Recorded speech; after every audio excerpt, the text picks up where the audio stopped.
engage à tous noter une question au cours de la présentation. Euh, donc j'espère que vous aurez une question intéressante à la fin de cette présentation agile. Je suis sûr qu'il y a quelque chose qui posera question pour chacun d'entre vous. Du coup, je vous laisse commencer. C'est bon, tout le monde est là? On est tous là.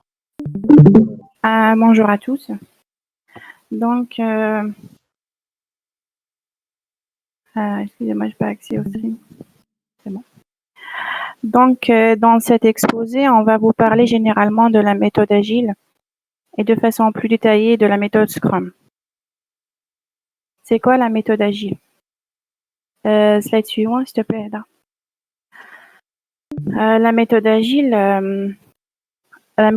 de gestion de projet est née à partir de méthodes de développement utilisées par des entreprises japonaises innovantes des années 70 et 80. Dans les années 90, un homme qui s'appelle Jeff Sutherland, voyant les projets sans cesse déraper au niveau du budget et des échéances, a décidé de chercher une solution d'organisation. Ses recherches l'ont mené aux méthodes d'entreprise. Il a découvert la méthode agile de gestion de projet. Suite à ça, il a créé un framework Scrum basé sur ces méthodes. Le succès est au rendez-vous auprès des équipes de développement. Ensuite vient le manifeste agile rédigé par 17 experts du développement d'applications informatiques sous la forme de plusieurs méthodes dites agiles. C'est quoi le manifeste agile? Le manifeste agile ou Agile Manifesto a été créé en février 2001 par des spécialistes de développement logiciel qui ont trouvé un consensus autour de 4 valeurs et 12 principes fondateurs agiles. Le manifeste agile est le dénominateur commun de mouvements agiles. L'intention d'Agile est d'aligner le développement aux besoins de l'entreprise. Ces 4 valeurs et 12 principes sont la conséquence de la frustration des entreprises dans les années 90 sur le laps de temps entre l'expression des besoins de l'entreprise et la livraison technologique de la solution. Les besoins business et métiers évoluent pendant cette période et le produit final ne répond jamais aux besoins du moment qui ont changé.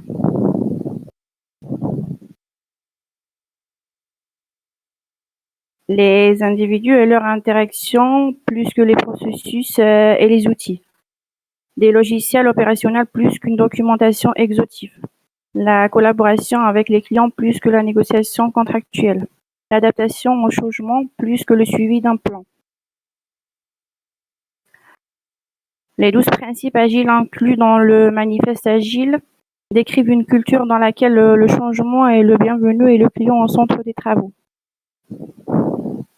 Suivant, s'il te plaît.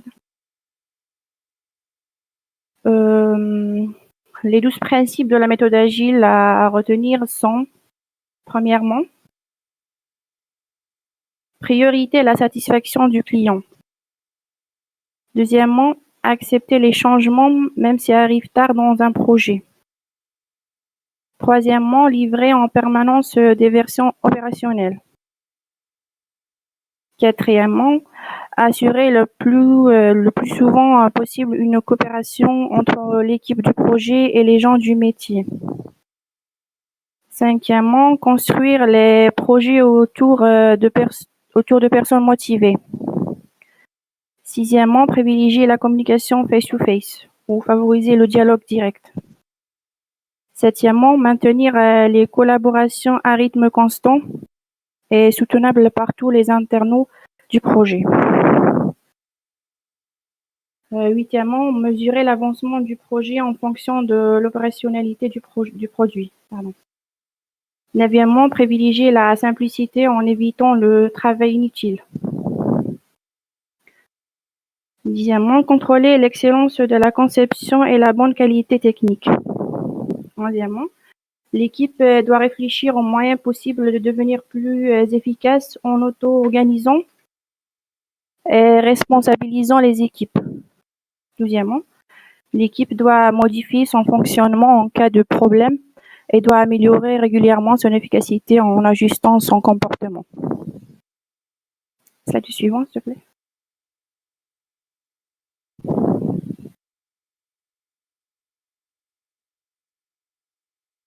Voilà. Ah, pas de souci. Il existe plusieurs types de méthodes agiles et parmi les méthodes les plus populaires aujourd'hui, on trouve l'extreme programming, la Scrum, Feature Driven Development, Lean Software Development, Agile Unified Process, Crystal, Dynamic Systems Development Method. La méthode Scrum reste la méthode la plus utilisée. Donc, à quoi consiste cette méthode? Je laisse Nicolas vous expliquer plus sur cette méthode. À toi, Nicolas. Nicolas? Oui, bonjour à tous. Donc là, il faut passer au slide suivant, s'il vous plaît. Donc la méthode Scrum, c'est une gestion de projet informatique. La méthode Scrum est devenue de nos jours de plus en plus adoptée. Cette méthode agile permet la réalisation de projets complexes en favorisant l'interaction avec les membres de l'équipe, les managers et la collaboration du client. Le terme Scrum fait référence à une mêlée de rugby. C'est une réunion de planification qui a pour but de coordonner les développeurs sur les tâches en cours et sur les difficultés rencontrées. Cette réunion dure 15 minutes au maximum. Le maître de mêlée peut intervenir comme facilitateur en début de mise en place de Scrum. Toute autre personne peut assister, mais ne peut intervenir. Afin d'éviter que la réunion ne se prolonge trop, elle se déroule traditionnellement debout. À tour de rôle, chaque membre aborde 3 sujets.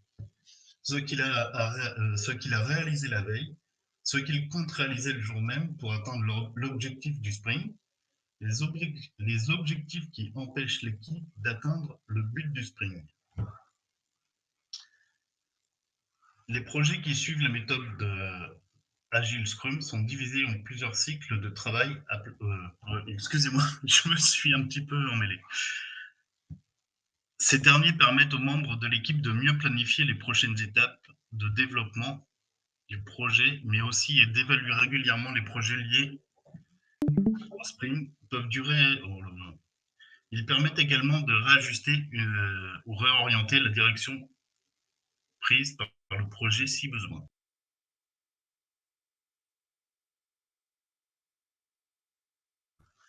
Donc, dans le Scrum, nous avons 3 rôles principaux. Le responsable produit, ce dernier définit les spécifications traditionnelles et communique la vision globale du produit à l'équipe. Il établit la priorité des fonctionnalités à développer et à corriger, à valider les fonctionnalités développées. Il se doit de jouer le rôle de client final, se mettre à la place et donc de prioriser ses besoins. Celui qui tient le rôle est celui qui a le plus de responsabilité et autorité. Ensuite, nous avons le Scrum Master. Ce dernier agit en tant que facilitateur entre le responsable produit de l'équipe. Son rôle principal est d'éliminer tous les obstacles qui peuvent empêcher l'équipe d'atteindre son objectif. Il assure que les principes et les valeurs Scrum sont respectés. Il facilite la communication au sein de l'équipe et cherche à améliorer la productivité et le savoir-faire de son équipe. Le Scrum Master conseille aussi le responsable produit sur la façon de maximiser le run. Et nous avons donc les membres de l'équipe. Dans la méthode Scrum, l'équipe est responsable de la réalisation opérationnelle des tâches. L'équipe est d'ailleurs généralement composée de 6 à 10 personnes, mais pouvant aller jusqu'à 200 personnes. C'est toute l'équipe qui est responsable du projet final de chaque sprint. La manière dont sont exécutées les tâches est très libre, mais cette liberté doit être néanmoins cadrée par l'obligation de reprendre un objectif du sprint.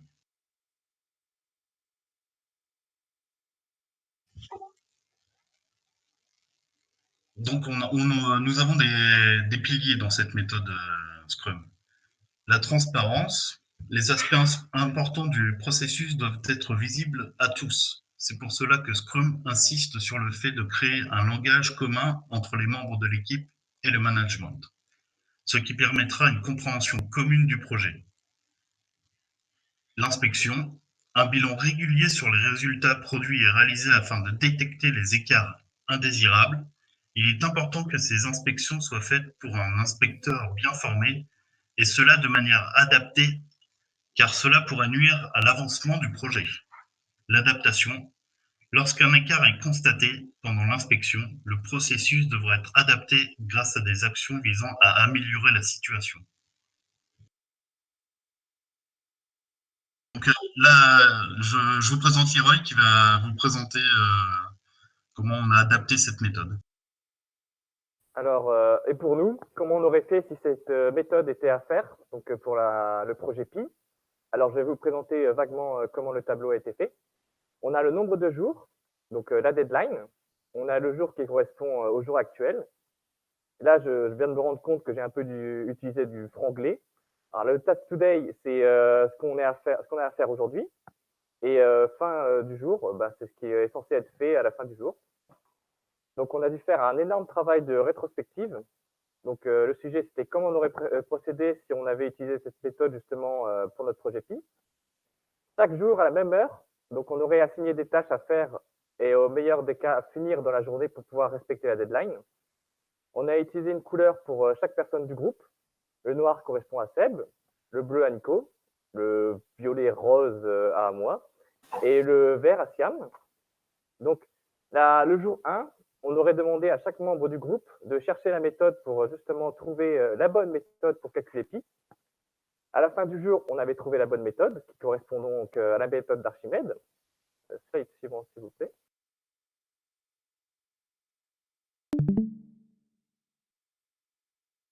Du coup, une fois la bonne méthode eue, le jour suivant, on a demandé du coup à Seb de calculer la fonction pi avec moi-même, à Nico de calculer la fonction y qui correspond du coup à un des côtés du polygone extérieur, à Siam de calculer x qui correspond à un des côtés du polygone intérieur.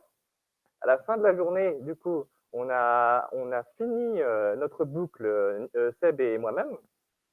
Donc on a pour ça utilisé d'abord un pseudocode pour pouvoir le réaliser efficacement et ensuite par conséquent le finir.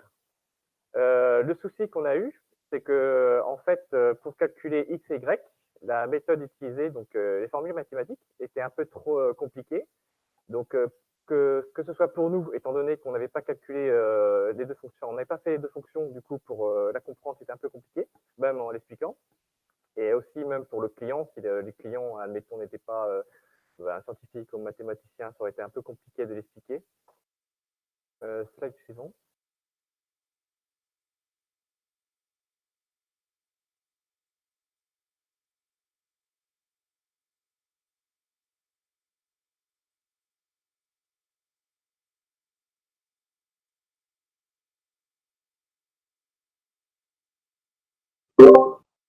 C'est normal qu'on n'entend plus rien ou c'est moi qui... T'entends plus, Leroy? Ah, il y a eu un petit souci technique. Pendant quelques secondes, avec le jour 3, on t'entendait plus. Ah, ouais, d'accord. Bon, je reprends alors le jour 3. Alors du coup, le sprint du matin consistait à finir les fonctions x et y. Donc je disais, notre client nous a fourni un document très utile pour justement pallier à la difficulté des formules mathématiques, ce qui a grandement facilité du coup la communication entre le groupe 1 et 2. Donc du coup, les deux personnes qui faisaient les fonctions. Slide suivant, s'il vous plaît.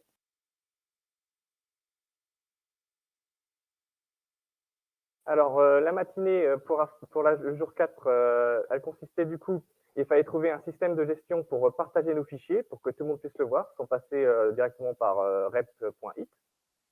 Donc, Seb nous a trouvé une bonne gestion de fichiers qui s'appelle Box, qui nous a permis d'échanger du coup les documents facilement.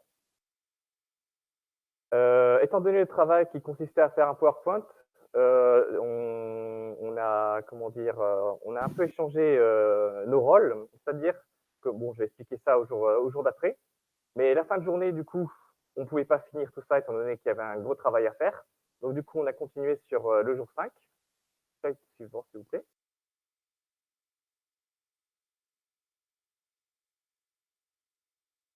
C'est moi, Leroy. C'est bon? Ok, parfait. Alors, le jour 5, étant donné que le jour d'avant, Seb nous avait trouvé le système de box, on a assigné Seb de faire avec Nico et Siam le PowerPoint, ce qui m'a permis à moi de faire la documentation pour faire le graphique de Pi, vu que comme ça nous laissait beaucoup plus de temps. Ce qu'on aurait pu faire, c'est qu'on aurait pu présenter une première ébauche au client pour voir si ça lui satisfaisait du point de vue graphique déjà du PowerPoint et aussi s'il comprenait toute la logique des fonctions. Slide suivant, s'il vous plaît. C'est moi, Leroy. Alors voilà en quoi pourrait ressembler si c'était représenté en réalité sur un vrai tableau. Alors bon, normalement c'est censé être des post-it, qui est censé être donc retiré et mis. Mais bon, on peut voir du coup dans la colonne down ce que ça aurait représenté. Donc le casse-tête Pi qui aurait été terminé et le graphe Pi qui aurait été terminé par moi-même au bonjour du coup. Jour suivant s'il vous plaît. C'est bon. Et donc là on arrive à la deadline. On aurait fait du coup la présentation.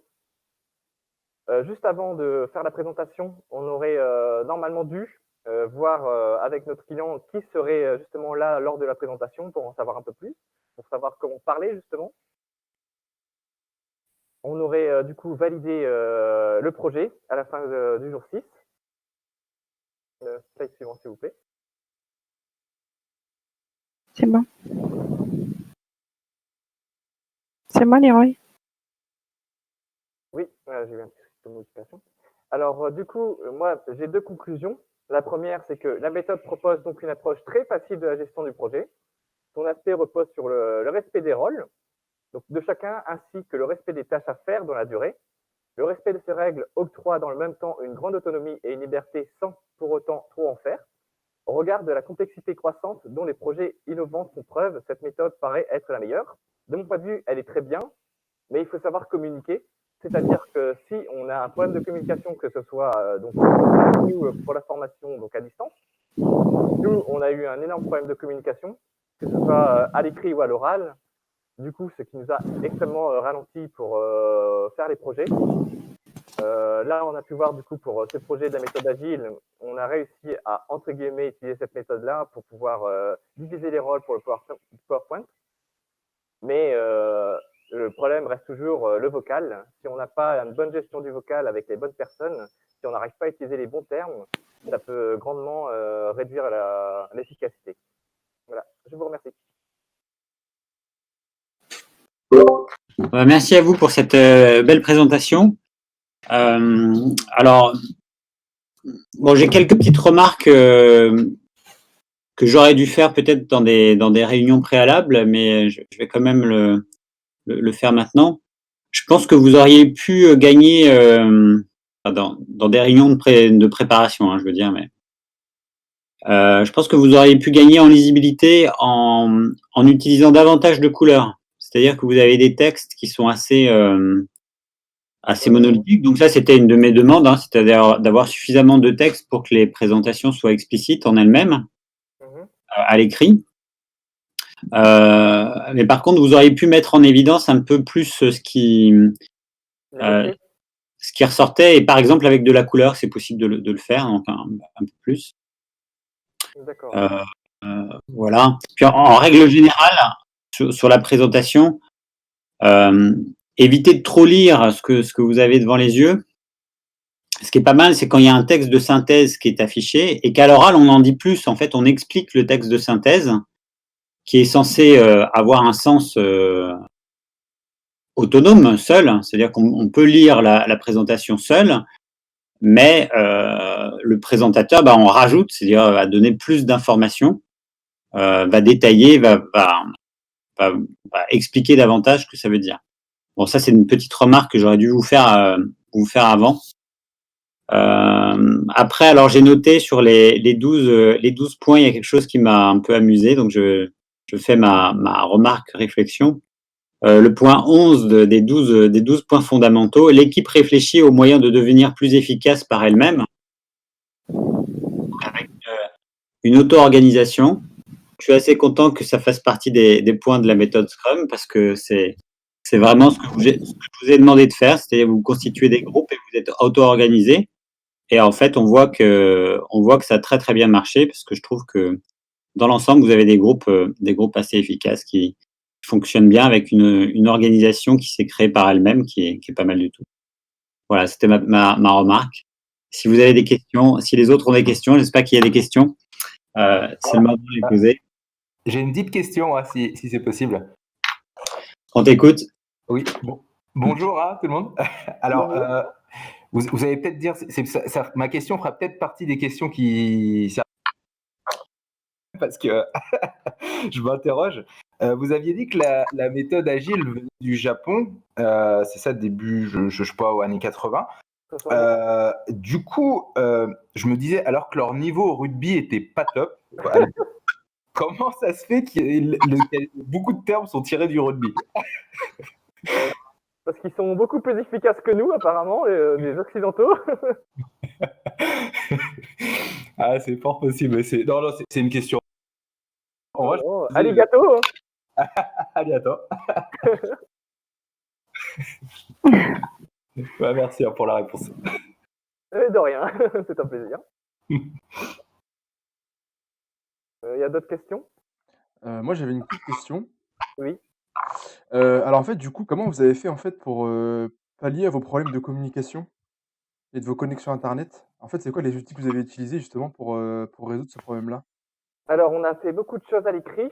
On a aussi fait beaucoup de partages avec Box que Seb nous a trouvé. Donc, chaque document, chaque image trouvée, en fait, au lieu de la poster directement sur Discord, déjà pour pallier le fait qu'on pourrait nous la piquer déjà, on a du coup mis sur la Box. Comme ça, tout le monde pouvait y accéder à n'importe quel moment. Dès qu'on trouvait, admettons, un PDF qui expliquait correctement la méthode Pi, par exemple, ce que donc notre client, donc Vincent, nous avait trouvé, nous avait donné, on l'a mis directement sur la box. Comme ça, admettons sur Discord, si tout le monde parle en même temps, il se peut quelqu'un saute justement ce PDF-là. Donc du coup, avec la box, on a réussi à récupérer tout ce qu'il nous fallait. Bon, après, il y a toujours ce problème de communication, comme je disais. Avec moi, mon micro est pas très fort pour l'instant, du coup c'est un peu compliqué de m'entendre. Il y a aussi Seb qui a toujours pas son micro, soit dit en passant. Et voilà. Ok, d'accord. Merci. De rien. D'autres questions? Ouais, enfin, je reviens sur le principe, la box, c'est pas fait pour protéger ce qu'on fait, hein, on partage avec tout le monde. Oui, c'est juste que ça organisé. Hein. Ouais, si vous voulez y avoir accès, il n'y a pas de souci, hein, demandez-nous. Il y a des espions sur Discord. Oui, j'ai vu ça, il y a un ninja là. Oui, Ouais, oui. c'est ça le ninja, oui. On se dédouane, on lui aura demandé. On se dédouane, on lui aura demandé. Non, mais il est très sociable.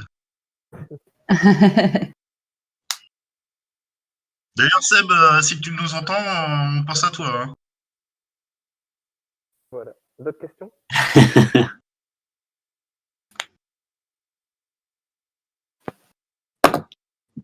Pas d'autres questions? Apparemment non. Bon, du coup, s'il n'y a pas d'autres questions, l'équipe 4 peut se préparer pour sa présentation.